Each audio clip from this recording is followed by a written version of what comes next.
اعوذ باللہ من الشیطان اللعین الرجیم بسم اللہ الرحمن الرحیم اللہم صلی علی محمد و آل محمد و اجل فرجہم۔ جہان علم سٹی آف نالج اکیڈمی سے آپ کی بیبی جان آپ سے مخاطب ہیں۔ پیارے بچوں، السلام علیکم ورحمۃ اللہ وبرکاتہ۔ آج ہم جو کہانی آپ کو اس وقت سنا رہے ہیں وہ ہے سورہ بقرہ آیت نمبر 222۔ یہ ہے کہانی نمبر 13 اور اس کا عنوان ہے توبہ کی طاقت۔ بچوں، آج کی ایکٹیویٹی کے لیے ہم سب باہر گارڈن میں چلتے ہیں۔ مس فاطمہ کی یہ بات سن کر سب بچے خوش ہو گئے۔ مس فاطمہ تھیں تو اسلامیات کی ٹیچرز، لیکن وہ ایکٹیویٹیز کے ذریعے بچوں کو سبق ایسے سمجھاتی تھیں جس سے بچوں کو وہ سبق بہت اچھی طرح یاد ہو جاتے تھے اور بچے خوش بھی ہوتے تھے۔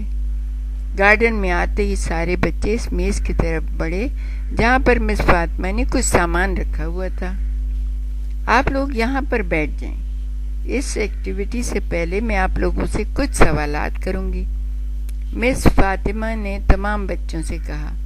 سارے بچے گھاس پر بیٹھ گئے۔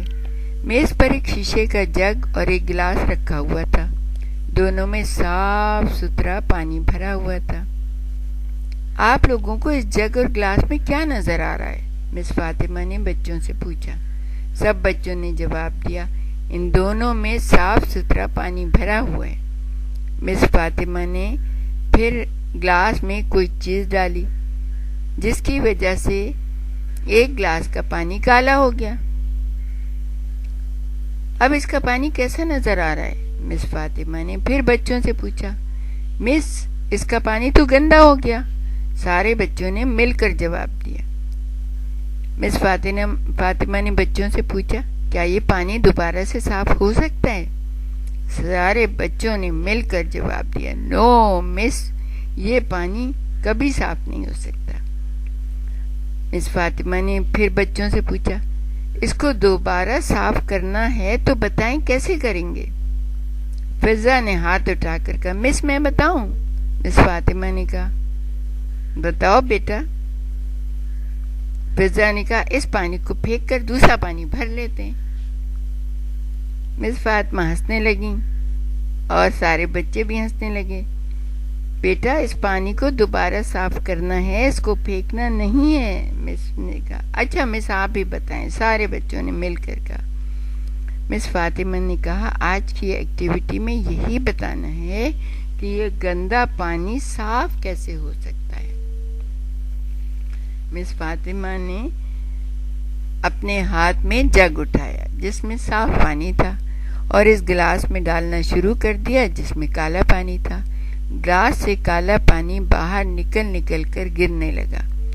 مس فاطمہ جگ سے پانی ڈالتی گئیں، وہ کالا پانی باہر گرتا رہا اور گلاس کے اندر صاف پانی بھرنے لگا۔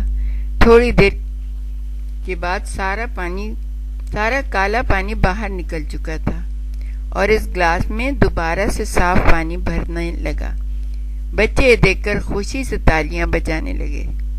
مس فاطمہ نے کہنا شروع کیا، پیارے بچوں، کچھ دن پہلے ہم نے ایک ایکٹیویٹی کی تھی جس میں ہم نے سیکھا تھا کہ گناہ کرنے سے ہمارے دل سیاہ ہو جاتے ہیں، اور آپ لوگوں نے یہ سوال کیا تھا کہ کیا یہ دل دوبارہ سے صاف نہیں ہو سکتے؟